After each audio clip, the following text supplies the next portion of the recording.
स्वच्छतेचा संदेश गाडगेबाबांनी संपूर्ण जगाला दिला. मात्र त्यांनी दिलेला संदेश आपण कितपत जपतोय हे पाहणं फार महत्वाचं आहे. आपण जपला की नाही माहिती नाही, पण जगाच्या पाठीवर आणि महाराष्ट्राच्या नकाशामध्ये कोल्हापूर नेहमीच उल्लेखनीय राहील. आणि या कोल्हापूरमध्ये गाडगेबाबांचे हे जे विचार आहेत स्वच्छतेच्या बाबतीतले, काही तरुण तेच विचार गेले कित्येक वर्ष जपतायत. मी नेहमी एक वाक्य म्हणते की प्लास्टिक हे जग विनाश करणारी गोष्ट आहे. या प्लास्टिकने जग विनाश करायला सुरुवात तर केलीच आहे, पण आपण त्या प्लास्टिकचा विनाश कधी करूच शकलो नाही. पण त्याला रिसायकल करून कधीतरी लोकांच्या पासून ते आपल्यापर्यंत कचऱ्याच्या स्वरूपात नाही तर एखाद्या साधन संपत्तीच्या स्वरूपात जमा करून घ्यावं, अशी काही कोणाची वृत्ती कधी निर्माण झाली असेल का? नसेल कदाचित. ज्यांची झाले त्यांनी काहीतरी वेगळा उपक्रम करून दाखवलाय. मी सध्या हा मुद्दा काढते कारण प्लास्टिक जमा करून लोकांकडून त्याच्या बदल्यात लोकांना साखर देणे कदाचित ऐकून तुम्हाला नवीन वाटेल. ते थोडंफार नवलच आहे हो, पण कोल्हापुरात ही एक छान कल्पना राबवली जाते. एक अवलिया मित्र संकल्पना आहे ही. त्यांच्या माध्यमातून गेल्या 6 वर्षापूर्वी प्लास्टिक जमा करून, जो घनकचरा आहे तो जमा करून त्याच्या बदल्यात लोकांना साखर दिली जाते. जे प्लास्टिक जगाचा विनाश करू शकतो त्याचा परतावा साखरेसारख्या गोडव्याच्या माध्यमातून का, हा प्रश्न पडला असेल. पण ज्यांनी ही संकल्पना सुरू केली, ज्यांनी या संकल्पनेला खतपाणी घातलं आणि जे प्लास्टिक मुक्त कोल्हापूर करण्याचा प्रयत्न त्यांचा जो आहे सुंदर, तो कशा पद्धतीने उदयास आला आपण हे सगळंच जाणून घेणार आहोत. आणि याची सुरुवात ज्यांनी केली ते आशिष सर, नारायण सर, कोल्हापूर अर्थ वॉरियर्सचे टीम मेंबर, दोघं सुद्धा आपल्या सोबत आहेत. आपण त्यांच्याकडून जाणून घेणार आहोत. सर्वप्रथम तुम्हा दोघांचं केके न्यूज मध्ये सहर्ष स्वागत. मी मगाशीच म्हणाले की गाडगेबाबांनी जगाला स्वच्छतेचा संदेश दिला. आपण कितपत तो जपतोय हे महत्वाचं आहे, पण तुम्ही जपला ते अत्यंत विनाशकारी घटकांपासून, ज्याला आपण प्लास्टिक म्हणतो, जे कधीच त्याचा विनाश होऊ शकत नाही. पण प्लास्टिकचा धोक्याचा विनाश तुम्ही करण्याचा हा प्रयत्न करताय. आम्हाला खरंच जाणून घ्यायला आवडेल आशिष सर, सर्वप्रथम तुमच्याकडून, की लोकांकडून प्लास्टिक घ्यायचं आणि लोकांनी जितक्या किलोचं प्लास्टिक तुम्हाला दिलेलं आहे तितक्याच किलोची साखर त्यांना द्यायची. म्हणजे काय, विष घेताय तुम्ही आणि त्यांना गोड वापरत करताय. ही संकल्पना नेमकी कशी उदयास आली आणि तुम्ही या सगळ्या नवीन या संकल्पनेला सुरुवात कशी आणि कुठून केली? नमस्कार मॅडम. सर्वप्रथम तर आपल्या चॅनलचे मी खूप खूप धन्यवाद मानतो की आपल्यासारख्या संस्थांनी आमच्यासारख्यांचे जे उपक्रम आहेत ते खऱ्या अर्थानं लोकांपर्यंत पोहोचवल्यामुळे ह्या सगळ्या गोष्टीला जनजागृती चांगली मिळाली. एक विषय अतिशय सोपा आणि साधा होता की स्वच्छता अभियानाला आम्ही सुरुवात करूया. स्वच्छ असा एक विषय होता. करोनाच्या काळामध्ये वेगवेगळ्या ठिकाणी जेव्हा हे करोनाचं संकट झालं होतं त्यावेळेला वेगवेगळ्या ठिकाणी रोगराई पसरू नये म्हणून स्वच्छता अभियान चालू झाली आणि त्यातलाच एक भाग म्हणून आम्ही स्वच्छतेला सुरुवात केली. जसं आपण आपलं घर स्वच्छ करतो आठवड्यातनं एकदा, तसं आमचं म्हणणं होतं की आपण आपलं ज्या गावामध्ये राहतो ते गाव देखील स्वच्छ व्हायला पाहिजेत. मग आपण कधी करू शकतो तर किमान आपल्या गावासाठी 1 दिवस नाही तर 1 तास तरी आपण महिन्यातला देऊ, अशी एक संकल्पना आपण चालू केली. आणि संत गाडगे महाराज जयंती 23 फेब्रुवारीला असती त्यावेळेला आम्ही ह्या संकल्पनेला सुरुवात केली आणि मिशन स्वच्छ कोल्हापूर असं त्याला आम्ही नाव दिलं. दर महिन्याच्या 23 तारखेला आम्ही स्वच्छता अभियान घ्यायला सुरुवात केली. वेगवेगळ्या परिसरामध्ये कोल्हापूरमध्ये एक ठिकाण घ्यायचं, त्याच ठिकाणच्या नागरिकांना पण आवाहन करायचं की तुम्ही देखील आमच्याबरोबर स्वच्छतेला सामील व्हा. आणि आम्ही स्वच्छतेला सुरुवात केली. स्वच्छतेला सुरुवात केल्यानंतर आमच्या एक गोष्ट लक्षात आली की स्वच्छतेच्या कचऱ्यामध्ये सगळ्यात जास्त कचरा दिसतोय तो प्लॅस्टिक कचरा. आणि प्लॅस्टिक कचरा हा कोणीच प्रशासन आणून रस्त्यावरती टाकत नाही, तर तुमच्या आमच्यासारखे जे नागरिक आहेत यांनीच घरात वापरलेला जो हा कचरा आहे तो रस्त्यावरती येतो आणि तो सर्वत्र पसरतो. मग आम्ही विचार केला की ह्या कचऱ्याचं काहीतरी निर्मूलन व्हायला पाहिजे. आम्ही रोज उठून कचरा काढायचा आणि लोकांनी तो परत टाकायचा, त्याच्यावरती काहीतरी उपाय काढणं गरजेचं आहे. म्हणून आम्ही प्लॅस्टिक निर्मूलनासाठी आणखीन एक वेगळी योजना काढली की हा कचरा घराच्या घरी जर विल्हेवाट जर लागली आणि जो रस्त्यावर जर आला नाही तर तो बऱ्यापैकी प्रश्न मिटेल. बरोबर. ह्याच्यातली पहिली एक संकल्पना आम्ही अशी केली की जे लोक हा प्लॅस्टिकचा कचरा घरी महिनाभर साठवतील आणि आम्हाला आणून देतील त्यांना आम्ही बदलात साखर देऊ. आता ही संकल्पना आणायची कारण काय, जसं लोकांच्या घरामध्ये पेपर येतो तो गरीबाच्या पण घरात येतो, मध्यमवर्गीयाच्या पण येतो आणि श्रीमंतांच्याही घरात येतो. पण ह्यातला कुठलाही घटक पेपर वाचून झाल्यानंतर संध्याकाळी आपला पेपर कचऱ्यात टाकत नाही. याचं कारण तो पेपर रिसायकलिंगला द्यायचा असतो. ही एक संकल्पना सगळ्यांमध्ये रुजलेली आहे. पण प्लॅस्टिकची पिशवी ह्याला कुठेही मार्केटमध्ये भाव नसल्यामुळं तो सहजगत्या वापरतात आणि लोक कचऱ्यात टाकून देतात. बरोबर. मग हे कचऱ्यात टाकू नये याच्यासाठी काहीतरी त्यांना मूल्य दिलं पाहिजे असं आमच्या लक्षात आलं. मग आम्ही ही संकल्पना आणली की आम्ही रोज कचरा किती काढायचा आणि आम्ही कचरा किती गोळा करायचा, याच्यापेक्षा लोकांनी हा साठवून जर आपल्याला आणून दिला तर आपले कष्ट वाचतील. मग तुमच्यासारखे जे मित्रमंडळी होते आम्ही त्यांना ही संकल्पना सांगितली आणि या संकल्पनेला ज्यांना वेळ देता येत नाही त्यांना आम्ही मागितलं की तुम्हाला वेळ देता येत नाही, मग तुम्ही आमच्या संस्थेला 1 किलो साखर द्या, तुमचा 1 तास द्या, नाहीतर 1 किलो साखर द्या. अशा पद्धतीनं जे लोक आम्हाला वेळ दिले त्यांच्याकडनं आम्ही साफसफाई करून घेतली, ज्यांनी वेळ दिला नाही त्यांनी आम्हाला साखर दिली. आणि मग आम्ही ह्या लोकांना प्रेरित केलं की तुम्हाला घरातला कचरा जर आम्हाला आणून दिला तर जेवढ्या वजनाचा प्लॅस्टिकचा कचरा द्याल तेवढ्या वजनाची आम्ही तुम्हाला साखर देऊ. अशी खूप चांगली सोप्या पद्धतीने संकल्पना सुरुवात केली. सुरुवातीला 1-2 किलो म्हणता म्हणता आज जवळपास महिन्याला 25 ते 30 किलो प्लॅस्टिकच्या पिशव्यांचा कचरा आमच्याकडे संकलित होतो. आज दुसरा त्याला एक मार्ग असा चालू झाला की बरेच जण म्हणाले की आम्ही महिनाभर नाही साठवू शकत, त्याला दुसरा काहीतरी पर्याय द्या. मग आम्ही म्हटलं ठीक आहे, मग आमच्या सेंटर आम्ही एक 5-6 सेंटर उभे केले की जिथं तुम्ही तुमच्या वेळेनुसार कधी पण ते तिथं पिशव्या नेऊन देऊ शकता, पण तिथं बदलात तुम्हाला साखर मिळणार नाही. लोकांनी तेही मान्य केलं की मला साखर नको, पण हे रिसायकलिंगला जातंय ना तर आम्ही ते द्यायला तयार आहे. मग आम्ही शहरामध्ये एक 5-6 ठिकाणं असे सेंटर उभे केले की ज्या ठिकाणी तुम्ही जर हे पिशव्या नेऊन दिल्यात तर तिथं ते स्वीकारल्या जातील. तिसरी संकल्पना अशी चालू केली की काही लोक म्हणाले की आम्ही वेळेवरती तुमच्या आणून पण देतो, पण काही वेळेला तुमचं सेंटर लांब आहे आणि पिशवीच्या बदलात साखर नको, साखर 50 रुपये किलोची आहे, खरं माझं रिक्षा भाडं 100 रुपये खर्च होतं, त्याचं काय करूया. मग ह्याच्यासाठी आम्ही तिसरी संकल्पना अशी आणली की जे लोक महिनाभर त्यांच्या घरातला कचरा साठवून ठेवतील आणि आम्हाला रोजचा 1 रुपये देतील, म्हणजे महिन्याची 30 रुपये देतील, त्यांच्यासाठी एक गाडी तयार केली. आमची गाडी महिन्यातनं 1 दिवस त्यांच्या घरी जाऊन हा सर्व प्रकारचा कचरा आमच्याकडे आणून देते. अशा जवळपास आज कोल्हापूर शहरामध्ये 100 पेक्षाही जास्त अशी कुटुंब आहेत की जे घरातला सर्व प्रकारचं इलेक्ट्रॉनिक वेस्ट असेल, प्लॅस्टिक वेस्ट असेल, धार्मिक साहित्य असेल, हे सर्व काही आम्हाला आणून देतात.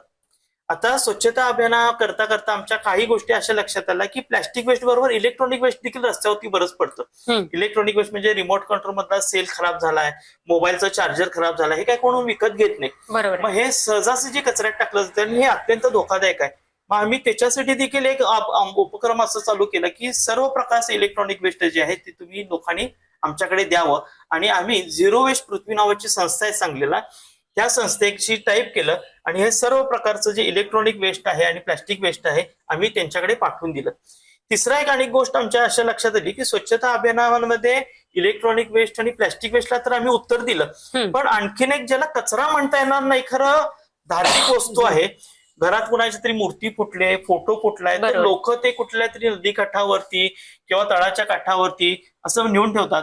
आता आपल्या दृष्टिकोनातनं धार्मिक वस्तू आहे, पण पर्यावरणाच्या दृष्टिकोनातनं तो कचरा आहे. कुठली जनावरं ज्यावेळेला नदी काठावरती पाणी प्यायला जातात त्यांच्या पायामध्ये काच घुसती आणि मग त्यांच्या पायातली काच काढणार कोण, आणि मग ते आयुष्यभर अधू होतात प्राणी. मग अशा प्रकारे तो कचऱ्याची विल्हेवाट लावण्यासाठी आम्ही तिसरी एक संकल्पना चालू केली की दर महिन्याच्या शेवटच्या रविवारी आमचं एक सेंटर उभं केलं. त्या सेंटरला जर लोकांनी त्यांच्या घरातील कोणत्याही प्रकारची फुटलेल्या मूर्त्या असतील, फोटो असतील, इतर धार्मिक साहित्य असेल तर तुम्ही आमच्याकडे जर आणून दिलं तर त्या सर्व वस्तूंचं आम्ही विधीवर पूजन करतो. फुलेवाडीला आपली ऋग्वेद नावाची संस्था आहे, त्यांच्यावर आम्ही हे टाईप केलं. ह्या सर्व वस्तू आम्ही तिथं पाठवतो, तिथे याची विधीवर पूजा केली जाते, विसर्जन केलं जातं. आणि मग हे जे सगळं जे साहित्य आहे त्याच्यामध्ये फोटो असतील तर ते फोटो त्याची काच बाजूला केली जाते, फ्रेम बाजूला केली जाते. आतलं देवाचं जे चित्र आहे ते फक्त वेगळं केलं जातं. हे देवाचं चित्र जे आहे ते एका टपात बुडवलं जातं. एक 2-4 आठवड्यानं त्याचा लगदा तयार होतो. तयार झालेला लगदा 2-4 आठवड्यानंतर त्याच्यामध्ये गाईचं शेण, गोमूत्र मिक्स केलं जातं, त्याचे लाडू बांधले जातात आणि ते वाळवले जातात. आणि मग ज्या वेगवेगळ्या ठिकाणी धार्मिक स्थळांच्या ठिकाणी वृक्षारोपण होतं, वड, पिंपळ, औदुंबर सारखी झाडं आम्ही जेव्हा लावतो तेव्हा त्या खड्ड्यामध्ये हे गोळे घालतो आणि त्या ठिकाणी आम्ही नवीन झाड लावतो.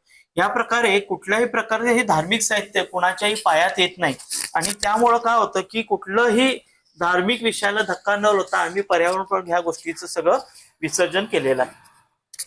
अगदीच सर, ही कल्पना खरं तर खूप सुंदर आहे, पण नारायण सरांकडून पण आम्हाला ऐकायला आवडेल की तुमची मध्यंतरीची एक आम्ही संकल्पना ऐकली होती की तुम्ही तुमच्या माध्यमातून तुमच्या संपूर्ण टीमने जवळपास एक 30,000 पिशव्यांचं वाटप केलं होतं, ज्या की आपण म्हणतो की प्लास्टिक घातक आहे, पण त्यालाही अपवाद ठरून तुम्ही त्या कापडी पिशव्यांचं वाटप केलं होतं. 30,000 ही खूप मोठा आकडा आहे आणि कदाचित प्रेक्षकांना याची कल्पना नसेल की 30,000 पिशवे बनवणं म्हणजे सुद्धा एक मोठा ते टार्गेट दिल्यासारखं एक मोठी कॉम्पिटिशन स्वतःशीच केल्यासारखी आहे ती 30,000 पिशव्या बनवणं.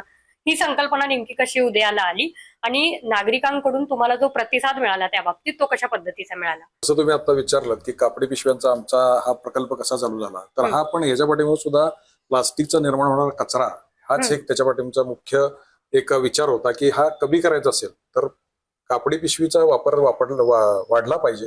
याचं कारण असं आहे की आता आपण बाजारात जरी गेलो किंवा आणि कुठल्या खरेदीला गेलो तर आपल्याला लक्षात काय येतं, खरेदी झाल्या क्षणी तुमच्या हातात एक प्लास्टिकची पिशवी दिली जाते, मग ती तुम्हाला हवी असू दे किंवा नको असू दे. त्याला पर्याय म्हणून आम्ही कापडी पिशवीचा अवलंब केलेला आहे आणि गेल्या 26 जानेवारीमध्ये आम्ही वेगवेगळ्या संस्थांबरोबर यावरती समन्वय करून त्यांना 26 जानेवारीच्या निमित्तानं जे झेंडावंदन आपण करतो त्या झेंडावंदनच्या वेळेला इथे उपस्थित असलेल्या सर्वांना कापडी पिशव्या देण्याचा एक उपक्रम आम्ही आम्हाला कोल्हापूर अर्थ वॉरियर्स तर्फे राबवला. याचा मुख्य उद्देश असा आहे की कापडी पिशव्याचा वापर हा जास्तीत जास्त झाला पाहिजे आणि त्याचा वापर केल्यामुळं साहजिकच प्लास्टिकचा जो पिशवी रूपात जो कचरा निर्माण होतो आणि जो कधीही परत रिसायकलला येत नाही असा जो कचरा आहे हा त्याच्यावर कुठल्या ना कुठल्या प्रकारचा आळा बसावा असा त्या पाठीमागचा उद्देश होता. यामध्ये आम्हाला वेगवेगळ्या संस्थांनी सुद्धा मदत केली, ज्यांच्यामुळं आम्हाला हे 30,000चं टार्गेट गाठणं शक्य झालं. त्यांच्यामार्फत आम्ही पिशव्या ज्या बनवण्याचा जो खर्च होता तो कमी करू शकलो आणि या पिशव्या आपल्या समाजातल्या वेगवेगळ्या घटकांपर्यंत पोहोचवू शकलो.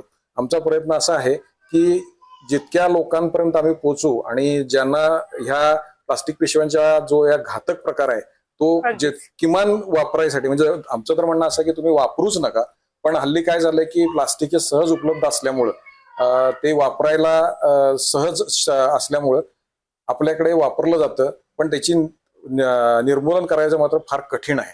त्यामुळे कापडी पिशवी हा त्याच्यावरती सर्वोत्तम पर्याय आहे जे आपण परत परत वापरू शकतो आणि ज्याच्यामध्ये कुठल्याही प्रकारे पर्यावरणाला हानी पोचत नाही आणि त्यामुळे रोजगारही निर्माण होतो. कापडी पिशव्या तयार करण्यासाठी आम्ही सुद्धा वेगवेगळ्या ज्या समाजातल्या गरजू महिला आहेत त्यांच्याकडनं हा कापडी पिशव्या शिवून घेण्याचा उपक्रम राबवतो, म्हणजे त्यांनाही थोडेफार पैसे मिळतात, पर्यावरणाचंही रक्षण होतं आणि सगळ्यात महत्वाचं म्हणजे लोकांची सवय बदलण्याचा हा एक आमचा छोटासा प्रयत्न होता.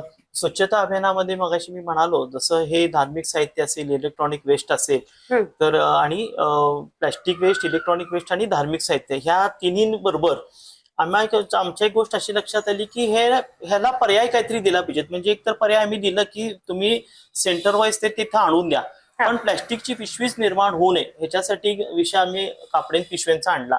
मग कापडी पिशवी देखील आम्ही बघितलं की मार्केटमध्ये काय तर 15 ते 20 रुपये किंमत आहे आणि ती एवढ्या किमतीची पिशवी असल्यामुळं सहजासहजी व्यापारी मंडळी पण ते विकत घेत नाहीत आणि कोणाला ती देत नाहीत. याच्यासाठी कमी किमतीमध्ये ती पिशवी निर्माण जर झाली आणि ती पण जर व्यापाऱ्यांपर्यंत पोहोचवता जर आली तर आपण हा प्रश्न सोडवू शकतो. मग याच्यासाठी आम्ही छोटा सोपा केला की महिलांना आवाहन केलं की त्यांच्या वापरात नसलेल्या ज्या साड्या आहेत की ज्या तुम्ही कुठल्या तरी भवानीलावरी देऊन टाकता तर त्या जुन्या साड्या आम्हाला नको असलेल्या द्या. त्या साड्या आम्ही काय केलं की ज्या महिलांना घर बसल्या काहीतरी काम हवंय अशा महिलांना 5 रुपये मजुरी देऊन आम्ही त्यांच्याकडनं कापडी पिशव्या शिवून घेतल्या आणि 5 रुपये किमतीमध्ये आम्ही व्यापारी आणि शेतकऱ्यांना त्या दिल्या. त्यामुळे झालं काय की कमी किमतीमध्ये आम्ही लोकांना त्या पिशव्या उपलब्ध करून देऊ शकलो. आता बऱ्याच ठिकाणी काही व्यापाऱ्यांचं म्हणणं होतं की संकल्पना तर खूप छान आहे, 5 रुपयाची तुमची साडीची पिशवी पण छान आहे, पण काही व्यापारी म्हटले की माझ्या दुकानदारीच्या एकूण परिस्थितीला ही शोभत नाही, तुम्ही मला थोडीशी चांगल्या क्वालिटीची पिशवी द्या. मग आम्ही इचलकरंजी सारख्या काही व्यापाऱ्यांकडे जाऊन भेटलो, आमची संकल्पना सांगितली आणि मग त्यांनी अतिशय माफक दरामध्ये आम्हाला कापड उपलब्ध करून दिलं. त्या कापडापासून आम्ही चांगल्या क्वालिटीची पिशवी आज 10 रुपयामध्ये खरेदी केली आणि 10 रुपयामध्येच आम्ही उपलब्ध पण करून दिली. हा दुसरा एक मार्ग आम्ही उपलब्ध करून दिला की ज्यांना नवं कापड आणि नवी पिशवी चांगली हवे त्यांना आम्ही 10 रुपयामध्ये देखील पिशवी घेऊन दिली. तिसरी संकल्पना आपण अशी चालू केली की ज्याच्यामध्ये आम्ही महाद्वार रोड सारख्या ठिकाणी एक असं मशीन बसवलं की ज्याच्यामध्ये 10 रुपयाचं कॉईन टाकलं की अतिशय चांगल्या क्वालिटीची ही जे 10 रुपयाची पिशवी आहे ती तुम्हाला तिथं सहज उपलब्ध होईल. म्हणजे दुकानदार दिल्यानंतर कापडी पिशवी मिळेलच, पण महाद्वार रोड सारख्या ठिकाणी समजा आपल्याकडे बाहेरचे काही पर्यटक कोणीतरी आलेत आणि त्यांना ऐन वेळेला पिशवी पाहिजे तर त्यांनी कुठने घ्यायची, तर मग त्यांच्यासाठी हा एक उपाय आहे की त्यांनी तिथं मशीनमध्ये जर 10 रुपये नाणं टाकलं तर एक खूप चांगल्या क्वालिटीची पिशवी उपलब्ध झाली. तर आज आमच्या संकल्पनेला बघून कोल्हापूर शहरामध्ये आणखीन 2-3 ठिकाणी अशा प्रकारे काही मशीन्स लोकांनी बसवलेले आहेत की ज्याच्यामध्ये कॉईन टाकलं की 5 रुपये आणि 10 रुपयामध्ये पिशवी त्यांना उपलब्ध होते. अशा प्रकारे पिशवी हा विषयाला बघता बघता गेल्या 4-5 वर्षामध्ये जवळपास 25 ते 30 हजारपेक्षाही जास्त आज मागणी झाली आणि आम्ही त्याचा पुरवठा केला आणि आणखीन मागणी वाढत निघाले. तर लोकांना आम्ही आवाहन करतोय की हा उपक्रम आम्हीच केला पाहिजे असं नाहीये. ज्या बचत गटाच्या महिला आहेत त्यांनी देखील अशा प्रकारच्या साड्या जर गोळा केल्या आणि त्यांनी जरी हा उपक्रम राबवला तरी हा समाजामध्ये जर ह्याचं वितरण जर झालं तर प्लॅस्टिकला पर्याय म्हणजे कापडी पिशवी जर आली तर समाजातला हा प्लॅस्टिकचा कचरा जो आपण म्हणतोय तो बऱ्यापैकी बंद व्हायला सुरुवात होईल. अगदीच ही कल्पना खरं तर खूपच सुंदर आहे, पण हे सुद्धा जाणून घ्यायला आवडेल की तुम्ही सध्या आमच्यासोबत दोघेच आहात, पण ही संकल्पना जेव्हा सुरुवात केली तेव्हा एकूण तुम्ही किती लोक होतात ज्यांनी मिळून ही संकल्पना छान सुंदर प्रकारे सुरुवात केली, आणि त्यानंतर म्हणजे आत्ताच्या क्षणी 6 वर्षानंतर कितीची टीम सध्या तुमच्यासोबत काम करते? 6 वर्षापूर्वी आम्ही ज्यावेळेला कामाला सुरुवात केली तर जेमतेम आम्ही 3 ते 4 व्यक्ती होतो. आमच्या संकल्पनेतनं म्हटलं की हे आता आपण 3-4 जण कसं काय काम करणार, पण आम्ही काय नाही मागं पुढं कुठल्याही न गोष्ट बघता कामाला सुरुवात केली. सुरुवातीला 5 आणि 10 लोकांची स्वच्छता अभियान बघता बघता आम्ही पहिल्याच वर्षी जवळपास 200 ते 300 लोकांची टीम उभी करून स्वच्छता अभियान घेतलं. त्याच्या पुढच्या वर्षी आम्ही प्लॅस्टिक कचरा मुक्त कोल्हापूर असं एक नाव हे करून काम चालू केलं आणि बघता बघता संत गाडगे महाराज जयंती 23 फेब्रुवारीला असती तिथं दैनिक सकाळ बरोबर आम्ही टाईप केलं आणि एका खेपेत कोल्हापूर शहरामध्ये जवळपास 1.5 टन प्लॅस्टिकचा कचरा सगळा गोळा केला एका दिवसामध्ये, फक्त 2 तासामध्ये. मागच्याच वर्षी आम्ही म्हणजे चालू फेब्रुवारीला तर कोल्हापूर शहरामधली जेवढे जलस्रोत आहेत जवळपास नदी, पंचगंगा नदी असेल, रंकाळा तलाव असेल, राजाराम तलाव असेल, असे जवळपास 13 ते 14 महत्वाची जी मोठी ठिकाणं आहेत ती आम्ही एका दिवशी साफ केली आणि त्याच्यामध्ये जवळपास 4 ते 5 हजार लोक सामील होते. तर आज 4 ते 5 लोकांपासून सुरुवात झालेली संकल्पना आज तर तुम्ही बघितलात तर ह्याच्यामध्ये इतके सारे लोक ह्याच्यामध्ये सामील आहेत. आणि ह्याच बरोबर आम्ही वेगवेगळ्या गोष्टी पण पर्यावरणपूरक गोष्टी करत असतो. आज बिया संकलन करण्याचे पण आम्ही बरेच प्रयोग केलेले आहेत. वटपौर्णिमेला महिला जे फांद्या तोडून पूजा करतात त्याच्याऐवजी आम्ही त्यांना वडाचं झाडच देतो. आज तुम्ही दसऱ्यासारखा उत्सव आहे आपल्याकडे, तर दसऱ्यासारख्या उत्सवामध्ये लोक जे पानं आणतात विकतची त्याच्याऐवजी आम्ही लोकांना आवाहन केले की तुम्ही तुमच्या घरामध्ये आपट्याचं झाड लावा आणि घरातली 5 मंडळी असतील 20-25 पानं काही सहज पुरू शकतात. तर त्या निमित्ताने गेल्या 2-4 वर्षामध्ये आम्ही आपट्यासारखी झाडं जी आहेत ती जवळपास दरवर्षी 200 ते 300 आपट्याची झाडांचं वाटप करतो. तुमच्या नवरात्रामध्ये तशाच प्रकारे लोकांना कापडी पिशवीचं आवाहन करून कापडी पिशवीचं वितरण करतो. श्रावणामध्ये आम्ही लोकांना बेलाची झाडं वाटप करतो. परवा तर आम्ही ह्याच्यामध्ये महाशिवरात्रीमध्ये एक नवीन प्रयोग केला की बेलाचं झाड जे आहे, बेलाचं पान जे आहे तो गौवंश वाढवण्यासाठी अतिशय उपयोगी आहे आणि गायीसाठी तर दूध वाढण्यासाठी अतिशय औषधी आहे. तर कोल्हापूर शहरातले जवळपास 12 ते 15 मंदिरांना आवाहन केलं की त्यांच्याकडे येणारा जो बेल आहे तो त्यांनी सर्व बेल आम्हाला एकत्रित करून द्यावा. असं जवळपास 15 ते 25 पोती बेल आम्ही सगळा गोळा केला. त्यातला बराचसा बेल आम्ही गोशाळेला दिला आणि बराचसा बेल आहे तो ह्याचा बेलाचा अर्क काढण्यासाठी तो कनेरी मठाला पाठवून दिला. अशा प्रकारे बेलाचा देखील आम्ही खूप चांगल्या प्रकारे उपयोग करून तो रिसायकलिंग करून दिलेला आहे, त्याचं खत बनवलेलं आहे आणि ते आता परत परत रिपीट होतंय की त्या मंदिरातनं मागणी होते की हा बेल आमच्याकडनं तुम्ही सातत्यानं घेऊन जावा म्हणून.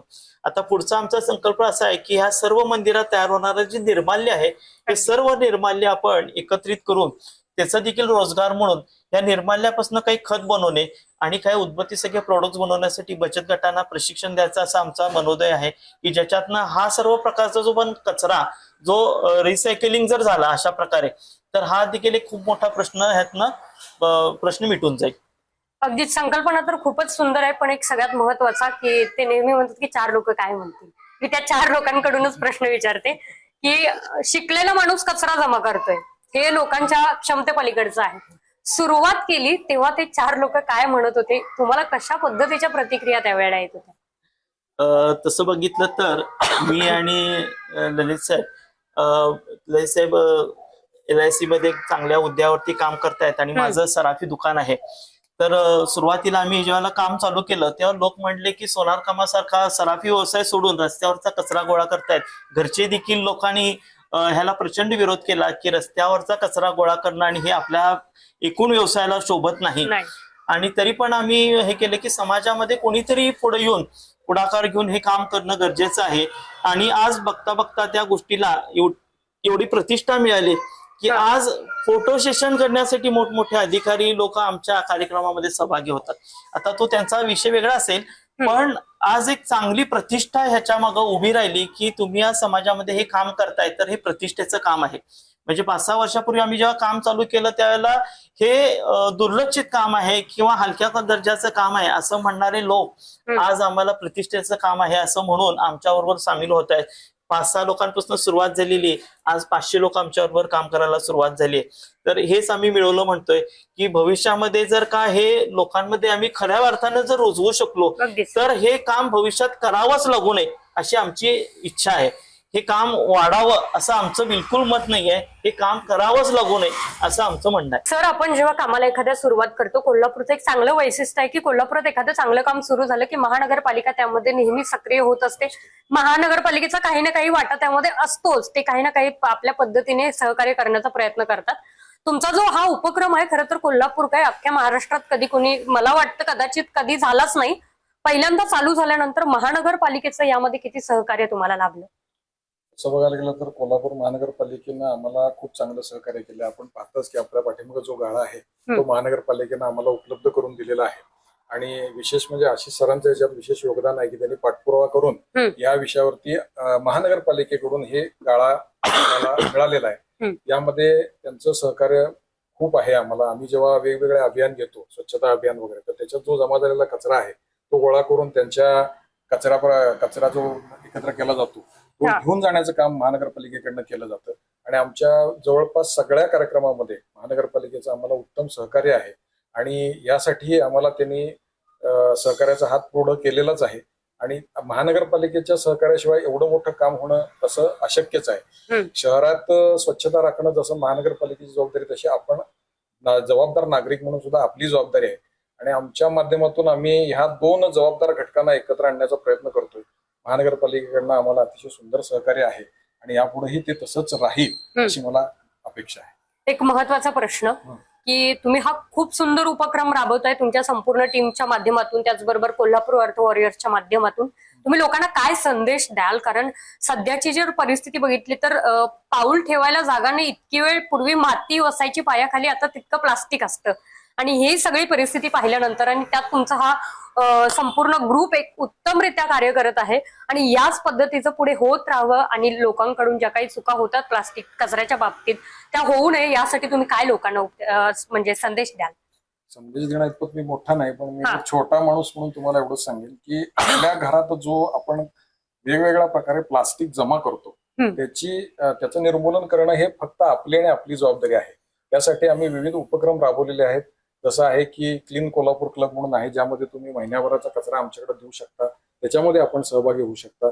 आणि माझं असं म्हणणं आहे की कमीत कमी वापर तुम्ही प्लास्टिकचा केला पाहिजे. त्यासाठी कापडी पिशवी असेल किंवा पाण्याची स्टीलची बाटली असेल किंवा स्टीलचा ग्लास असेल, असं आपल्याबरोबर जर आपण बाळगलात तर आपल्याकडे प्लास्टिक जे सहज उपलब्ध आहे म्हणून सहज वापरलं जातंय ते वापरलं जाणार नाही. आणि त्यामुळे पर्यावरणात जो प्लास्टिकचा धोका झालाय निर्माण, किंवा प्लास्टिकचा जो भस्मासूर झालेला आहे तो होणार नाही.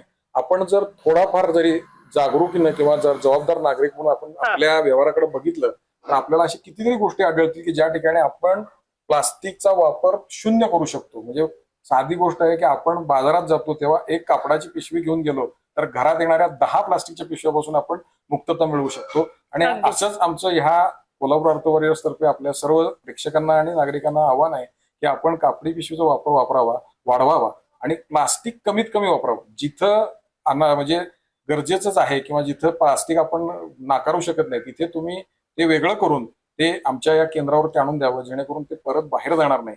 आणि प्लास्टिक कुठल्याही प्रकारे असू देत, कसलंही असू देत, कचऱ्यात टाकू नका असं आमचं तुम्हाला सगळ्यांना आव्हान आहे. ते बाजूला करून ठेवा.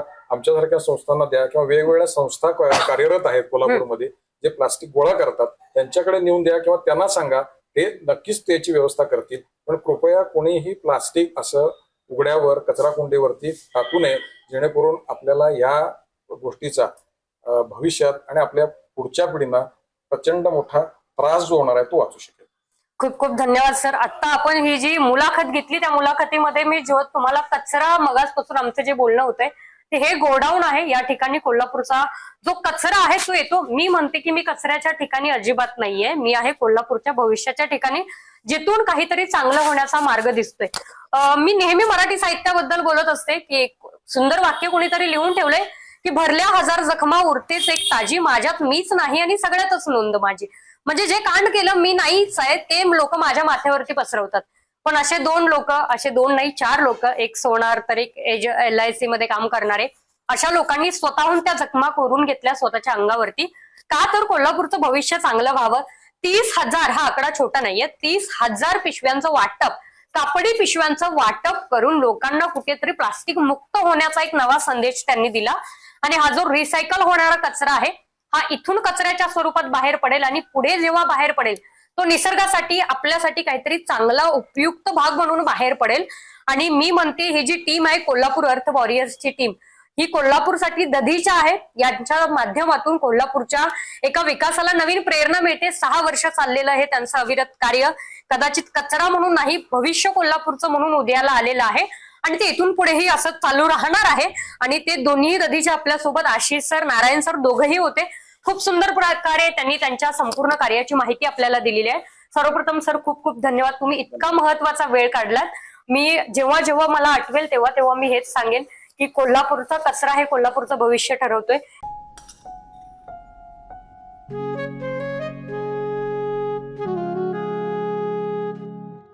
बाबा, आज येताना बासुंदी घेऊन या ना. अगं, कालच आपण आईचा वाढदिवस होता म्हणून आणली होती ना. ऐकलं, गोकुळची बासुंदी पुन्हा खावीशी वाटतेय. खरं सांगू, मलाही खावीशी वाटतेय. पुन्हा पुन्हा खावीशी वाटणारी गोकुळ बासुंदी.